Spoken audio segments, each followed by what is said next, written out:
Hello, everyone. My name is Oscar Herrera, and this is my partner. Luella Brown. And this is our presentation on A Better Tomorrow, Shaping a World Free of Nuclear Weapons. Now, before we start, I do want to bring a quote to your attention that was brought up by another of the great minds here, which is, nuclear weapons offer us nothing but a balance of terror, and a balance of terror is still terror. George Wall, the American scientist. Now, I wanted to present you this quote because I believe it reflects what many of us in this room here believe, which is that while nuclear deterrence could be effective, it creates an environment of hostility and fear and poses a dangerous what if, one that has no place to exist within our society. Now, when conversations of nuclear weapons are brought up, two names are always mentioned. They've been mentioned the whole time today, which are Nagasaki and Hiroshima. And they're mentioned because they serve as stark reminders of the true atrocities that nuclear weapons bring to our society. Nagasaki and Hiroshima were attacked by nuclear weapons that killed thousands of people, plagued Japan with deadly waves of radiation, and left buildings crumbled and bodies vaporized. Oftentimes, nuclear weapons are compared to miniature versions of the sun. And because of this reason, we must remain grateful and never desensitized to the fact that there are two names to reflect these atrocities. Thank you, Oscar. Now, I would like to briefly go over our history and a couple of things that have contributed to the growth of our movement. As we all know, the first time that nuclear bombs were used were in Nagasaki and Hiroshima towards the end of World War II. The first two things I'm going to be talking about are the Treaty on the Prohibition of Nuclear Weapons and the Non-Proliferation Treaty, which I will now on be referring to as the NPT and the TPNW. The NPT prevents the spread of nuclear weapons and garners the peaceful uses of it, while the TPNW is a treaty that completely prohibits the use of nuclear weapons and is aiming to completely eliminate them all throughout the world. Obviously, the main difference between these two is that the TPNW, is aiming to completely get rid of these nuclear weapons everywhere, while the NPT is saying, well, we want to prevent the spread of them, but we don't really want to stop making them.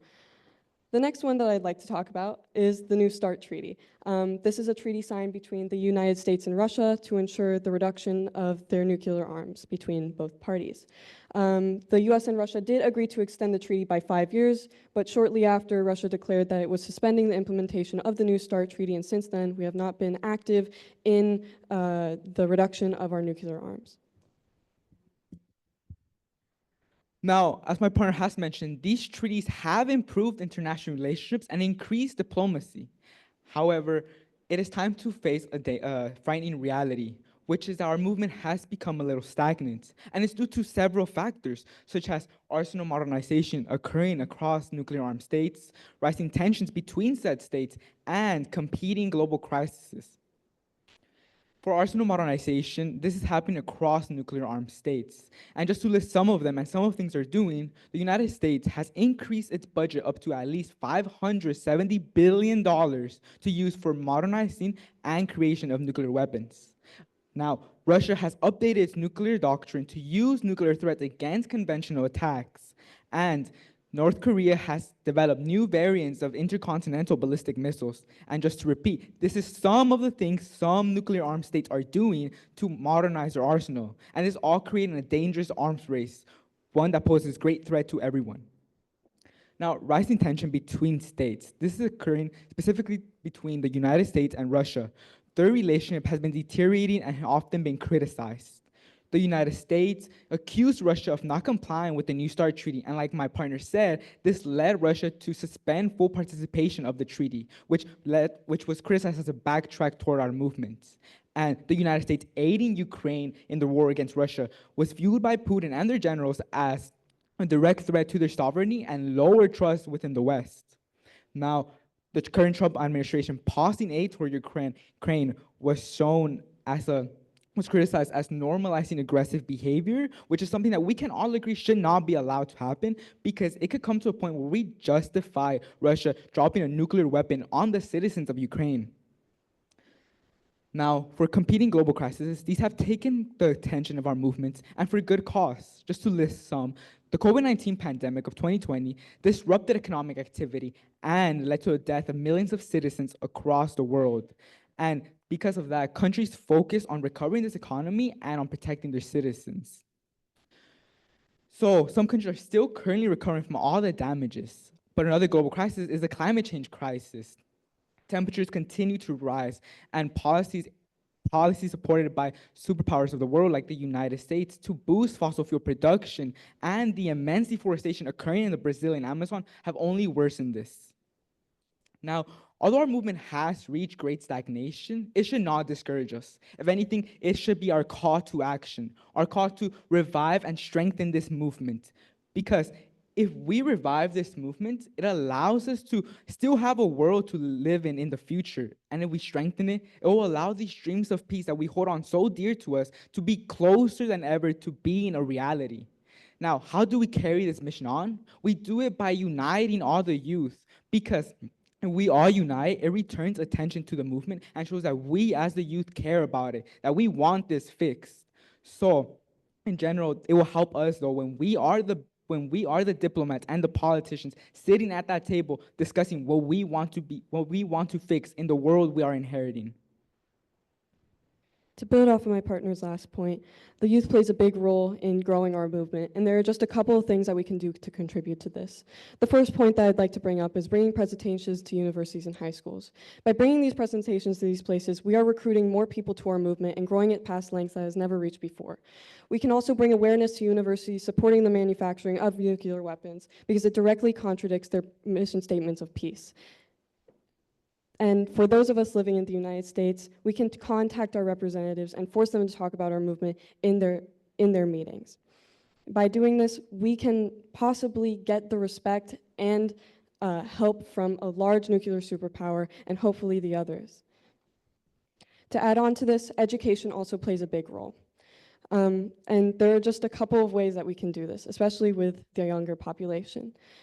We can make social media posts on Instagram and TikTok with trending sounds and flashing lights just to get the attention of our younger viewers and the younger generation, especially because that's where a lot of our younger population gets their information now.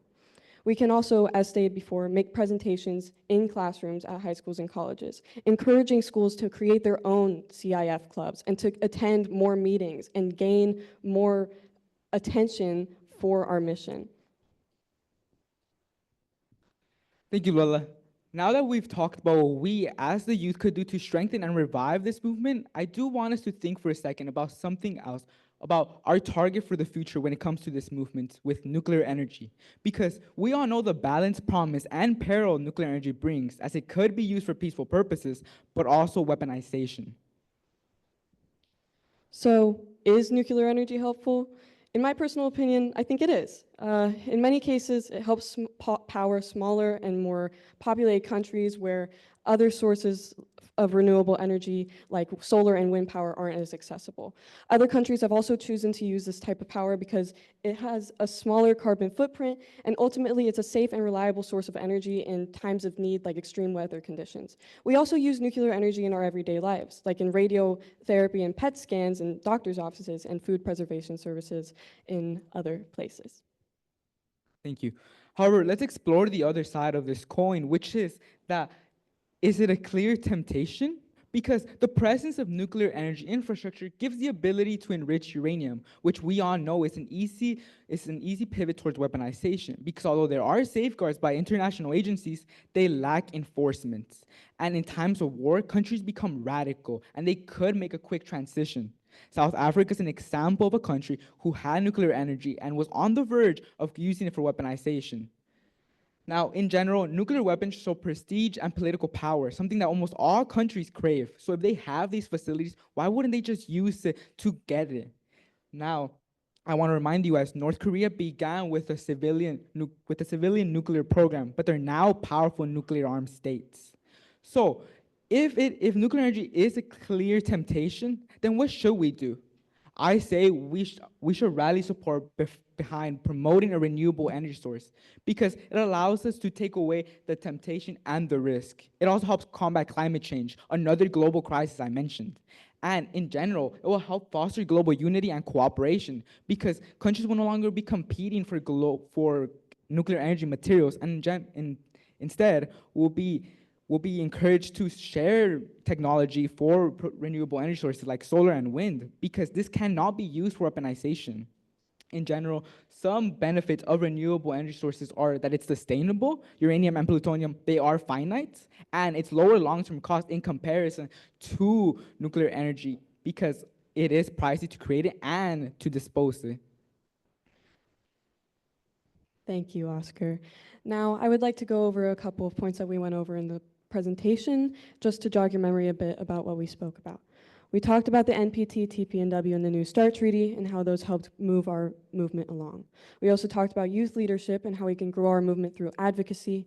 And then the last thing that we really touched on was nuclear energy and how it affects our world today. Now, I would like to remind everyone in this room that we have all come to this conference for the same reason. We're all trying to stop the proliferation of nuclear weapons and follow through with the ideas and likes of the Hibakusha. So now, we both want to pose this question to you. Are we going to be the leaders we demand or the ones we condemn? The choice is ours to act and make things right. Thank you.